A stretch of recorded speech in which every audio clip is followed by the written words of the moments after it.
ഇടതുപക്ഷത്തിൻ്റെ MLA ആയി നിൽക്കുന്ന പി വി അൻവർ, ആ MLA എന്നുള്ള നിലയ്ക്ക് പി വി അൻവർ വമ്പിച്ചൊരു പരാജയം തന്നെയാണ്, യാതൊരു സംശയക്കാരും. അതിന് അദ്ദേഹത്തിന് ന്യായീകരണങ്ങൾ പറയാനുണ്ടാവും. മുസ്ലിം ലീഗിന് ആ ഒരു വിഷയത്തിൽ ആരായിരിക്കണം UDFൻ്റെ സ്ഥാനാർത്ഥി എന്ന കാര്യത്തിൽ വളരെ കൃത്യമായ ഒരു നിലപാട് മുസ്ലിം ലീഗിനുണ്ട്.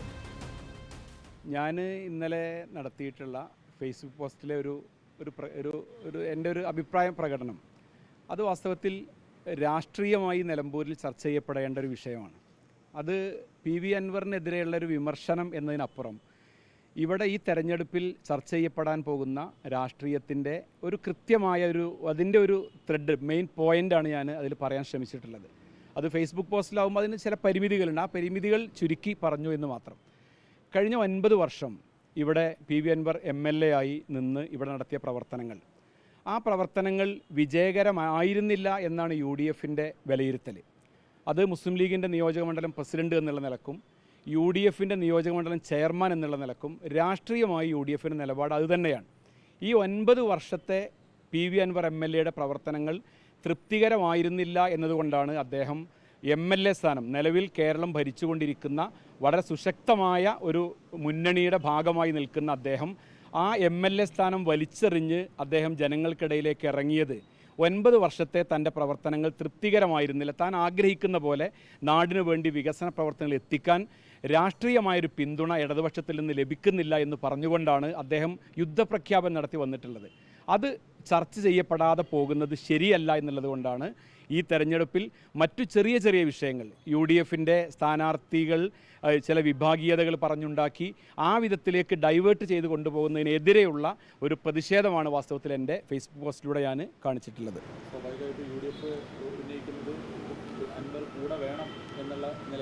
അതിൽ യാതൊരു സംശയവുമില്ല. കാരണം നമ്മളുടെ ഒരു നിലപാടും ഇവിടെ ഈ തെരഞ്ഞെടുപ്പിൽ ഇവിടെ വോട്ട് ചെയ്യുന്ന നിലമ്പൂർ നിയോജകമണ്ഡലത്തിലെ വോട്ടർമാരും കേരളത്തിലാകമാനം ഈ തെരഞ്ഞെടുപ്പിനെ വീക്ഷിക്കുന്ന രാഷ്ട്രീയ ഉത്ബുദ്ധരായ ജനാധിപത്യ വിശ്വാസികളും 3 വിഭാഗമായിട്ടാണ് നമ്മൾ വിലയിരുത്തുന്നത്.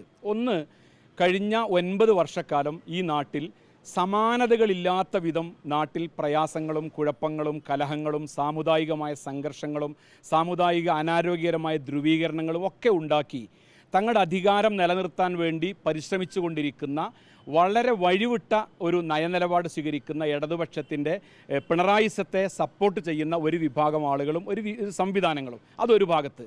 രണ്ടാമതൊരു ഭാഗം ഈ നാടിനെ സ്നേഹിക്കുന്ന, ഈ നാട്ടിൽ ഇതുപോലെയുള്ള കുഴപ്പങ്ങൾ ഉണ്ടാകരുത്, സമുദായങ്ങൾ തമ്മിലുള്ള കലഹങ്ങൾ ഉണ്ടാകരുത്, അതുപോലെ തന്നെ നാട്ടിൽ പ്രശ്നങ്ങൾ ഉണ്ടാകരുത്, സാധാരണക്കാരന് ജീവിക്കാൻ കഴിയുന്ന സാഹചര്യങ്ങൾ ഉണ്ടാകണം, സാധാരണക്കാരുടെ അവകാശങ്ങൾ കവർന്നെടുക്കപ്പെട്ടുകൂടാ, വികസനങ്ങൾ നന്നായി നടക്കണം, എല്ലാ നിലക്കും സാമൂഹികമായും സാംസ്കാരികമായുമുള്ള ഉയർച്ചയും ഉന്നതിയും ഉണ്ടാകണം എന്നാഗ്രഹിക്കുന്ന പിണറായിസത്തെ എതിർക്കുന്ന രണ്ടാമത്തൊരു വിഭാഗം.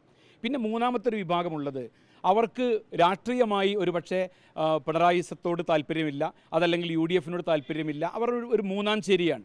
പക്ഷേ അവർ ഈ തെരഞ്ഞെടുപ്പിൽ അവരുടെ നിലപാട് UDFൻ്റെ കൂടെ നിൽക്കുന്നില്ലെങ്കിൽ അവർ പിണറായിസത്തെ ഒരു വളഞ്ഞ വഴിയിലൂടെ സഹായിക്കുകയാണ് ചെയ്യുന്നത്. അഥവാ ഈ നാട് നശിപ്പിച്ചുകൊണ്ടിരിക്കുന്ന CPMനും ഇടതുപക്ഷത്തിനും പിണറായിക്കുമെതിരെയുള്ള വോട്ടിനെ ഭിന്നിപ്പിക്കുന്നൊരു നിലപാടാണ് സ്വീകരിക്കുന്നത്.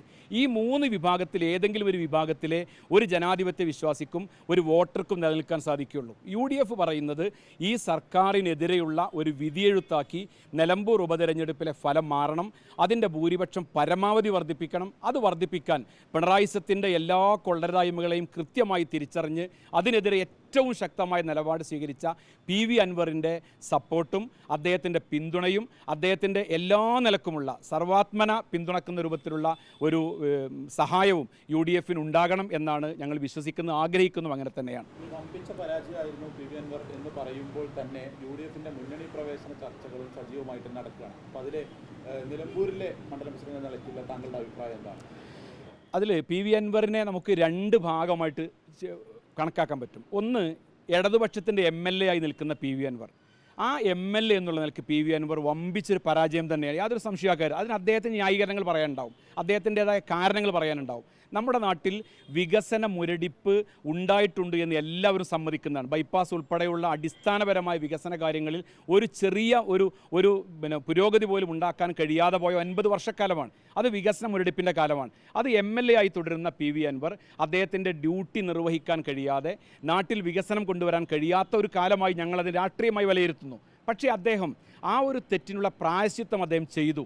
9 വർഷക്കാലം ഈ ജനങ്ങൾ തന്നിലർപ്പിച്ച വിശ്വാസം അത് പൂർത്തീകരിക്കാൻ കഴിയാതെ വരികയും താൻ രാഷ്ട്രീയമായി പിന്തുണക്കുന്ന ഒരു മുന്നണിയും അതിൻ്റെ നേതാവും ഈ രാജ്യത്തിന്, നമ്മുടെ നാടിന് ഒരിക്കലും യോജിക്കാൻ കഴിയാത്ത വളരെ ജനവിരുദ്ധമായ നിലപാട് സ്വീകരിക്കുന്നു എന്ന് വെട്ടിത്തുറന്ന് പറഞ്ഞ് പശ്ചാത്തപിച്ചുകൊണ്ട് അതിന് വിരുദ്ധമായ രാഷ്ട്രീയ ചേരിയിലേക്ക് തൻ്റെ മനസ്സും പ്രവർത്തനങ്ങളെയും മാറ്റാൻ സന്നദ്ധമായ PV അൻവർ അദ്ദേഹത്തിൻ്റെ ഒരു നല്ല കാലമായി ഈ രാജിക്ക് ശേഷമുള്ള കാലത്ത് നമ്മൾ വിലയിരുത്തുന്നു. അതുകൊണ്ട് തന്നെ അവിടെ അദ്ദേഹത്തിൻ്റെ ഒരു സപ്പോർട്ട് ഇനിയുള്ള മുന്നോട്ടുള്ള പോക്കിൽ രാഷ്ട്രീയ രംഗത്ത് ഞങ്ങൾ ആഗ്രഹിക്കുന്നു. അത് ഉണ്ടാകണമെന്നാണ് നമ്മുടെ നേതാക്കന്മാരും പാർട്ടികളും പറഞ്ഞുകൊണ്ടിരിക്കുന്നത്. നിലമ്പൂരിലെ ഉപതെരഞ്ഞെടുപ്പുമായി ബന്ധപ്പെട്ട് UDFന്റെ സ്ഥാനാർത്ഥിയെ അൻവർ നേരത്തെ ഒരാളെ പിന്തുണക്കുമെന്ന് പറഞ്ഞിരുന്നു.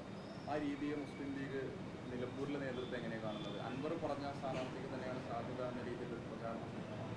മുസ്ലിം ലീഗിന് ആ ഒരു വിഷയത്തിൽ ആരായിരിക്കണം UDFന്റെ സ്ഥാനാർത്ഥി എന്ന കാര്യത്തിൽ വളരെ കൃത്യമായ ഒരു നിലപാട് മുസ്ലിം ലീഗിനുണ്ട്. അത് മുസ്ലിം ലീഗിൻ്റെ ഉയർന്ന നേതാക്കന്മാർ തൊട്ട് അതിലൊന്നും പ്രത്യേകിച്ച് അഭിപ്രായം പറയുന്നത് പ്രസക്തമല്ലാത്ത ഞങ്ങളെപ്പോലെയുള്ള സാധാരണ പ്രവർത്തകർ വരെ ആ കൃത്യമായ നിലപാടിൻ്റെ കൂടെയാണ്. അത് കോൺഗ്രസ് പാർട്ടി മുന്നോട്ട് വെക്കുന്ന ഒരു സ്ഥാനാർത്ഥി അതാരായിരുന്നാലും, അതിവിടെ പറയപ്പെടുന്ന A, B or C അങ്ങനെ വന്നാൽ പോലും ഞങ്ങളെ സംബന്ധിച്ച് ഞങ്ങൾക്കൊരു പ്രത്യേകമായ നിലപാടില്ല. ഞങ്ങൾ ഈ നാട്ടിലെ ബഹുഭൂരിപക്ഷം ഒരു ജനാധിപത്യ വിശ്വാസികൾ ഇപ്പോൾ ഈ തെരഞ്ഞെടുപ്പിനെ കാണുന്നത് പിണറായിക്കെതിരെയുള്ള, പിണറായിസത്തിനെതിരെയുള്ള കമ്മ്യൂണിസ്റ്റ് പാർട്ടി തുടരുന്ന ജനവിരുദ്ധമായ നിലപാടുകൾക്കെതിരെയുള്ള പോരാട്ടമാണ്. അവിടെ സ്ഥാനാർത്ഥി ആര് എന്നത് ഒട്ടും പ്രസക്തമല്ല എന്നാണ് മുസ്ലിം ലീഗ് പാർട്ടി പ്രഖ്യാപിച്ചിട്ടുള്ള നിലപാട്.